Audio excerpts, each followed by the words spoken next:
Welcome to Goblin-Inc. I'm Ace, and that's my Earthen Bulwark, hitting for 44 million damage, no biggie. This build is playable without uniques and can be played while leveling. Without uniques, I've cleared high 70s nightmare dungeons, but having uniques will make the build better for sure. This build costed me about 80 millions to optimize, mostly because I really wanted people to be able to enjoy the build without the uniques. That was really a challenge. Watch out because one or two changes to the talents are likely to break the build, but it should work even with low Paragon, and the only requirement is a good symbiotic aspect, cooldown reduction on Amulet and Offend, unless of course you're lucky enough to have a CRONE staff early. Both builds will be posted in the descriptions, so don't worry about it. As you probably already know, Stormwolf is the best build in the game.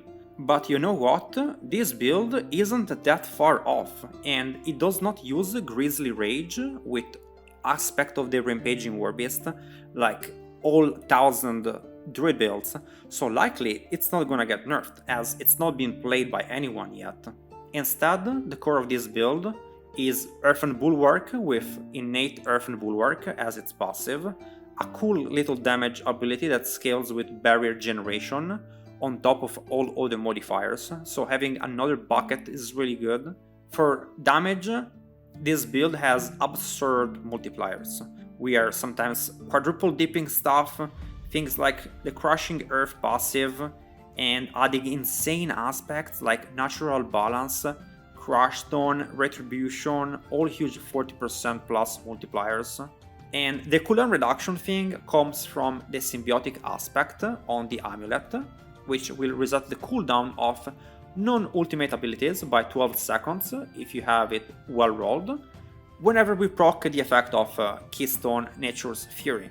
So that's a 20% chance to proc, and you can abuse that with a variety of things. The best thing to do is to use CRONE, as it will cast two abilities at the same time. Another option is to use just Storm Strike with good attack speed and good cooldown reduction, so that you only need one proc of the Keystone to reset the cooldown of Bulwark and cast it immediately. This build also becomes a lot easier to play with Tempest Roar, as I mentioned before, mainly because now Storm abilities count as Werewolf abilities. We become able to heal with Masochist, and we start to apply Poison thanks to the passive Neurotoxin, which slows enemies, which is a CC, and these allow us to play without Poison Creeper, which is the replacement I found for the build.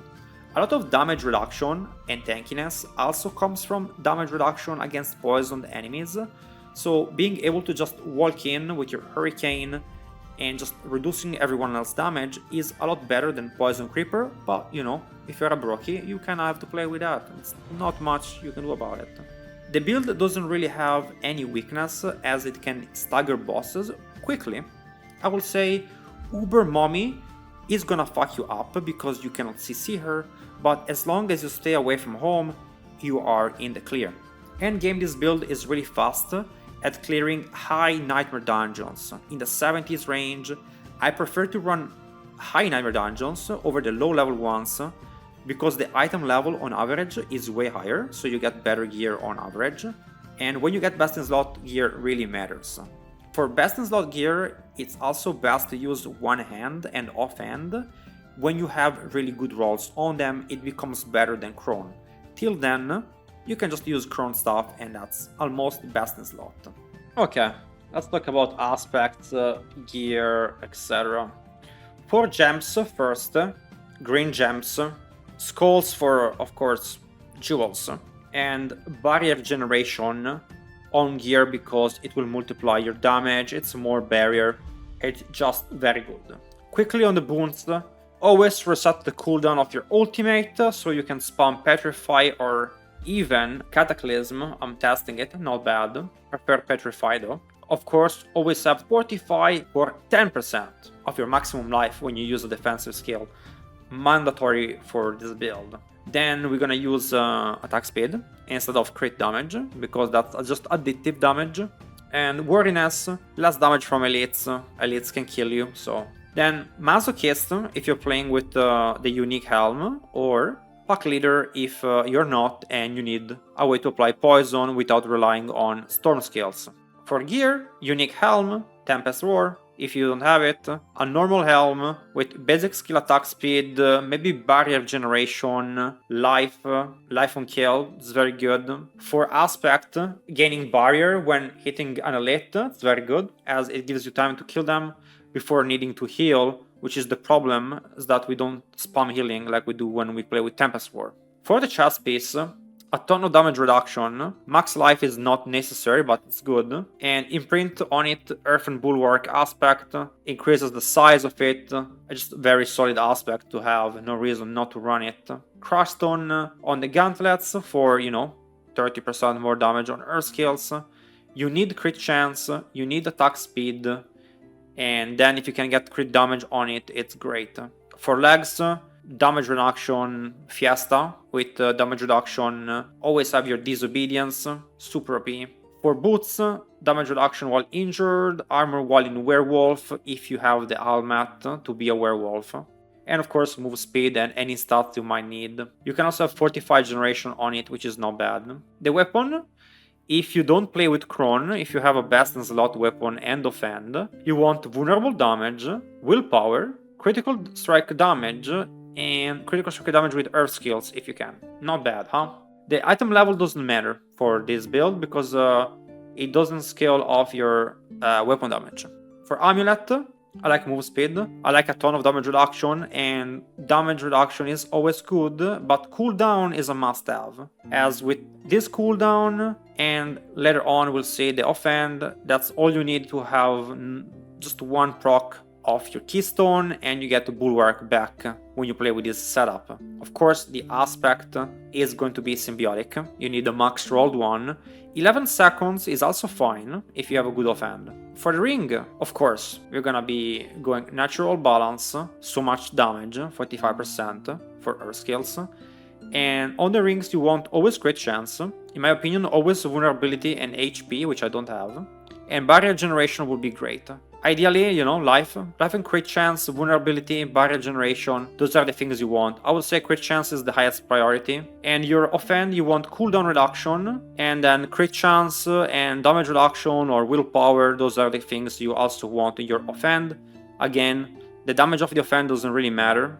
It doesn't scale off your bulwark in any way. Crone Staff is a good alternative when you don't have best in slot, as it's almost best in slot. The only difference is that you have to play with Claw and add 2 points in claws and take them off something else. That's it for gear. Okay, the Paragon board, another masterpiece made by Sanctum. We have 6 glyph in this board, and we are taking all the best legendary nodes for this build. So we're gonna start with Territorial, which is 10% damage reduction against close enemies, and we play close.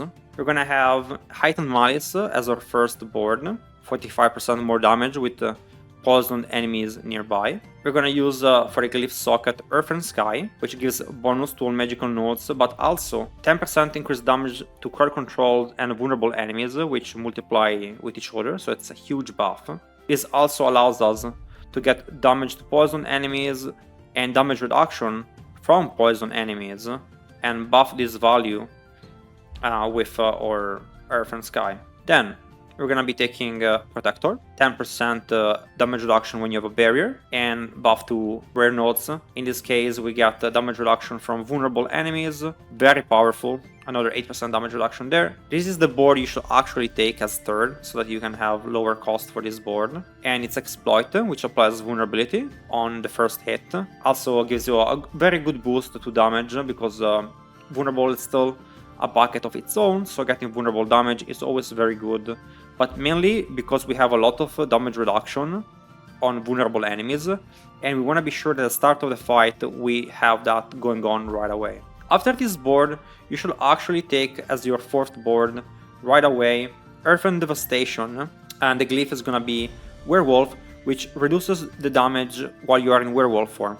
Now, if you have Tempest Roar, you're always in werewolf form by spamming Storm Strike, but if you're not playing with Storm Wolf, with Tempest Roar, You will want to play with human instead of werewolf here, but it will be the same setup, same exact placement. It's still a wheel socket, so it's gonna be the same. After this, the best thing to do actually is gonna be to take this board, where we can get damage reduction while fortified, up to 8% extra damage reduction, very OP. Because defenses is very important when you push for high nightmare dungeons, as we already do over 20 million damage consistently, we don't really need more damage. Defenses is all that matters, as mobs tend to one-shot you. For the last and ultimate glyph we have, we're gonna be using Undaunted, which increases our defense while we are fortified, and we get more bonus damage for increased 9.9% increased damage while fortified per 5 intelligence, which is extremely powerful. So extremely OP Paragon board. It does require every single point in the game and max level, so be aware of that. You can always skip 1 or 2 boards if you don't have that. I'm streaming on Twitch. I'm in the process of min-maxing this build in the next few days. If you want to help or have any questions, any ideas, pass by. I left my streams and the links to the builds in the description. Let me know what build I should min-max next. Gobble gobble.